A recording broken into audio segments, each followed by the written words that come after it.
Hi hello ನಮಸ್ಕಾರ ಎಲ್ರಿಗೂ.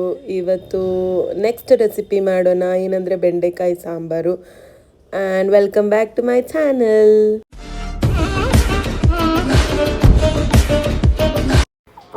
ನಾನಿಲ್ಲಿ ಫಸ್ಟು 1/4 kg ಆಗೋಷ್ಟು ಬೆಂಡೆಕಾಯಿ ತೊಗೊಂಡಿದ್ದೀನಿ. ಇದನ್ನು ನಾವು ನೀರಲ್ಲಿ ತೊಳೆದಿಟ್ಕೊಂಡು ನೆಕ್ಸ್ಟ್ ಇದನ್ನು ಒಂದು ಒಣಗಿರೋ ಬಟ್ಟೆಯಲ್ಲಿ ಇದನ್ನು ಒರೆಸ್ಕೊತಾ ಇದ್ದೀನಿ.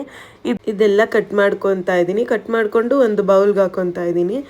ಇದಾದಮೇಲೆ 2 ಟೊಮೆಟೊ ತೊಗೊತಾ ಇದ್ದೀನಿ. 2 ಟೊಮೆಟೊನು ದಪ್ಪ ದಪ್ಪ ಕಟ್ ಮಾಡ್ಕೊತಿದ್ದೀನಿ. ಏನಕ್ಕಂದರೆ ಇದು ರುಬ್ಬಕ್ಕೋಸ್ಕರ ಆಗಿದ್ರಿಂದ 4 ಸುಳಿ ಮಾಡಿಕೊಂಡ್ರೆ ಸಾಕು.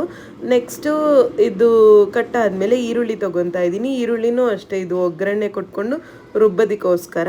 ನೆಕ್ಸ್ಟ್ ಏನೇನು ಬೇಕು ಎಲ್ಲ ಎತ್ತಿಟ್ಕೊತಾ ಇದ್ದೀನಿ. ಇದಕ್ಕೊಂದು ಸ್ವಲ್ಪ ಕಾಯಿನೂ ಬೇಕಾಗುತ್ತೆ, ಏನಕ್ಕಂದರೆ ಸಾಂಬಾರು ಗಟ್ಟಿ ಬರುತ್ತೆ, ಅದಕ್ಕೋಸ್ಕರ.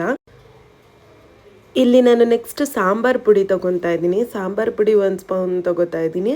ಸಾಂಬಾರು ಪುಡಿ ನಿಮ್ಗೆ ಎಷ್ಟು ಖಾರ ಬೇಕೋ ಅಷ್ಟು ತೊಗೊಳ್ಳಿ. ಒಂದು ಸ್ವಲ್ಪ ಉಪ್ಪು ತೊಗೊತಾ ಇದ್ದೀನಿ, ಕಲ್ಲುಪ್ಪು ತೊಗೊತಾ ಇದ್ದೀನಿ. ಎಷ್ಟು ಸಾಂಬಾರಿಗೆ ರುಚಿಗೆ ಉಪ್ಪು ಬೇಕೋ ಅಷ್ಟು ತೊಗೊತಾ ಇದ್ದೀನಿ. ಸ್ವಲ್ಪ ಅರಿಶಿನ ಕೂಡ ಹಾಕ್ಕೊಂಡಿದ್ದೀನಿ. ಇದನ್ನು ಹಾಗೆ ಬೌಲಲ್ಲಿ ಇಟ್ಕೊಂಡಿದ್ದೀನಿ. ನೆಕ್ಸ್ಟ್ ಒಂದು ಪಾತ್ರೆಯಲ್ಲಿ ಎಣ್ಣೆ ಹಾಕ್ಕೊಂಡು ಆ ಎಣ್ಣೆ ಕಾದಿದ್ಮೇಲೆ ಈರುಳ್ಳಿ ಹಾಕ್ಕೊತಾ ಇದ್ದೀನಿ. ಈರುಳ್ಳಿ ಬೆಂದಾದಮೇಲೆ ಟೊಮೆಟೊ ಹಾಕ್ಕೊತಾ ಇದ್ದೀನಿ. ಟೊಮೆಟೊ ಏನು ಕಟ್ ಮಾಡ್ಕೊಂಡ್ವಿ ಅದಷ್ಟು ಹಾಕ್ಕೊತಾ ಇದ್ದೀನಿ. ಈ ಥರ ನಾವು ಒಗ್ಗರಣೆ ಕೊಟ್ಕೊಳ್ಳೋದ್ರಿಂದ ರುಚಿ ಕೂಡ ಹೆಚ್ಚಾಗುತ್ತೆ. ಆದ್ದರಿಂದ ಎಣ್ಣೆಲಿ ಒಂದು ಸ್ವಲ್ಪ ಫ್ರೈ ಮಾಡ್ಕೊತಿದ್ದೀನಿ. ಇದು ಫ್ರೈ ಮಾಡಿದ್ಮೇಲೆ ಒಂದು ಮಿಕ್ಸಿ ಜಾರ್ಗೆ ಹಾಕ್ಕೊತಾ ಇದ್ದೀನಿ. ಮಿಕ್ಸಿ ಜಾರ್ಗೆ ಹಾಕ್ಕೊಂಡು ಈಗ ಅದೇ ಬಾಣಲಿಗೆ ಒಂದು ಸ್ವಲ್ಪ ಎಣ್ಣೆ ಹಾಕ್ಕೊತಾ ಇದ್ದೀನಿ.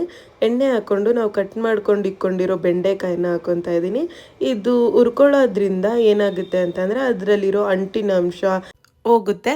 ನೆಕ್ಸ್ಟ್ ಜಾರಲ್ಲಿ ಇವಾಗ ಮಿಕ್ಕಿದ್ದು ಕಾಯಿ ಮತ್ತು ಖಾರದ ಪುಡಿ, ಸ್ವಲ್ಪ ಹುಣಸೆಹಣ್ಣು ಇವೆಲ್ಲನೂ ಕೂಡ ಸೇರಿಸ್ಕೊಂಡು ಇದನ್ನು ಫೈನ್ ಪೇಸ್ಟ್ ಮಾಡ್ಕೊಬೇಕು. ನೋಡಿ ಇಲ್ಲಿ ಕಲ್ಲುಪ್ಪು ತೊಗೊತಾ ಇದ್ದೀನಿ.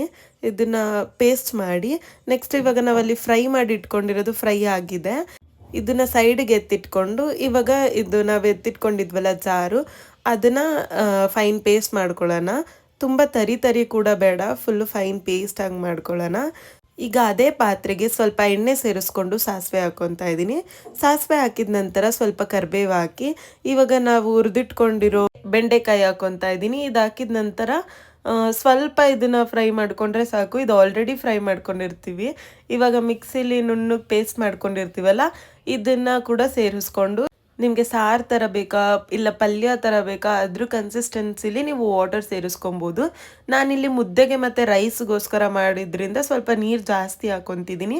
ಈ ಟೈಮಲ್ಲಿ ನೀವು ಸಪ್ಪೆ ಉಪ್ಪು ಎಲ್ಲ ಕರೆಕ್ಟಾಗಿ ನೋಡಿಕೊಂಡು ಹಾಕ್ಕೊಬೋದು. ನೋಡಿ ಕುದಿ ಬರ್ತಿದೆ, ಬಿಸಿ ಬಿಸಿ ಸಾಂಬಾರು ರೆಡಿ ಆಗಿದೆ. ನೋಡಿ ಇವಾಗ ಸರ್ವ್ ಮಾಡ್ಕೊತಾ ಇದ್ದೀನಿ. ಮುದ್ದೆ ಕೂಡ ನಾನೇ ಮಾಡಿದ್ದು. ಮುದ್ದೆ ನೋಡಿ ಎಷ್ಟು ಮೃದುವಾಗಿದೆ. ಮುದ್ದೆ ಸೇರಿಸ್ಕೊಂಡು ಸ್ವಲ್ಪ ತುಪ್ಪ ಹಾಕ್ಕೊತಾ ಇದ್ದೀನಿ ಮೇಲ್ಗಡೆ. ಇವಾಗ ಒಂಚೂರು ರೈಸ್ ಕೂಡ ಹಾಕ್ಕೊತಾ ಇದ್ದೀನಿ. ತುಪ್ಪ ಹಾಕ್ಕೊಂಡು ಇದನ್ನು ಟೇಸ್ಟ್ ಮಾಡಿದ್ರೆ ಸಕ್ಕದಾಗಿರುತ್ತೆ. ನೆಕ್ಸ್ಟ್ ಇದಕ್ಕೆ ಸಾಂಬಾರು ಹಾಕ್ಕೊಂಡು ಸ್ವಲ್ಪ ಉಪ್ಪಿನಕಾಯಿ ಕೂಡ ಹಾಕ್ಕೊತಾ ಇದ್ದೀನಿ. ನೀವು ಬೇಕಂದರೆ ಸೇರಿಸ್ಕೊಬೋದು, ಇಲ್ಲಾಂದರೆ ಹೀಗೆ ಚೆನ್ನಾಗೂ ಕೂಡ ಇರುತ್ತೆ. ನೋಡಿ ಇವಾಗ ಹೀಗೆ ನಾವು ಮುದ್ದೆಗೆ ಹೀಗೆ ಗುಳಿ ಮಾಡಿ ತುಪ್ಪ ಹಾಕ್ಕೊತೀವಿ, ಆದ್ದರಿಂದ ತುಂಬ ಟೇಸ್ಟಿಯಾಗಿ ಬರುತ್ತೆ. ಇಲ್ಲಿ ಗಟ್ಟಿ ಇದೆ, ಇವಾಗ ಬಿಸಿ ಇರೋದ್ರಿಂದ ಫುಲ್ ಕರಗುತ್ತೆ ಆ ತುಪ್ಪ. ಟೇಸ್ಟ್ ಮಾತ್ರ ಸಕ್ಕದಾಗಿತ್ತು. ಒಂದ್ಸಲಿ ಟ್ರೈ ಮಾಡಿ. ರೆಸಿಪಿ ಇಷ್ಟ ಆದರೆ ಲೈಕ್ ಮಾಡಿ, ಶೇರ್ ಮಾಡಿ, ಕಮೆಂಟ್ ಮಾಡಿ, ಹಾಗೂ ಕೂಡ ಸಬ್ಸ್ಕ್ರೈಬ್ ಮಾಡಿ. ನೆಕ್ಸ್ಟ್ ಯಾವ ರೆಸಿಪಿ ಬೇಕು ಅಂತ ಕಮೆಂಟ್ ಕೂಡ ತಿಳಿಸಿ. ಆ್ಯಂಡ್ ಇದು ನೋಡಿ ಮುರಿದಾದ್ಮೇಲೆ ಎಷ್ಟು ಮೃದುವಾಗಿತ್ತು. ಟೇಸ್ಟ್ ಮಾಡೋಕ್ಕೆ ಮಾತ್ರ ಸಕ್ಕದಾಗಿತ್ತು. ನೋಡಿ ಇಲ್ಲಿ ನಾನು ಒಂದ್ಸಲಿ ಟೇಸ್ಟ್ ಕೂಡ ಮಾಡ್ತಾಯಿದ್ದೀನಿ, ಚೆನ್ನಾಗಿತ್ತು. ನಮ್ಮ ಮನೆಯವರೆಲ್ಲ ಕೂಡ ಇಷ್ಟಪಟ್ಟರು. ನೀವು ಕೂಡ ನಿಮ್ಮ ಮನೆಯವ್ರಿಗೆ ಮಾಡಿಕೊಡಿ. And thank you for watching this video. Thank you and lots of love.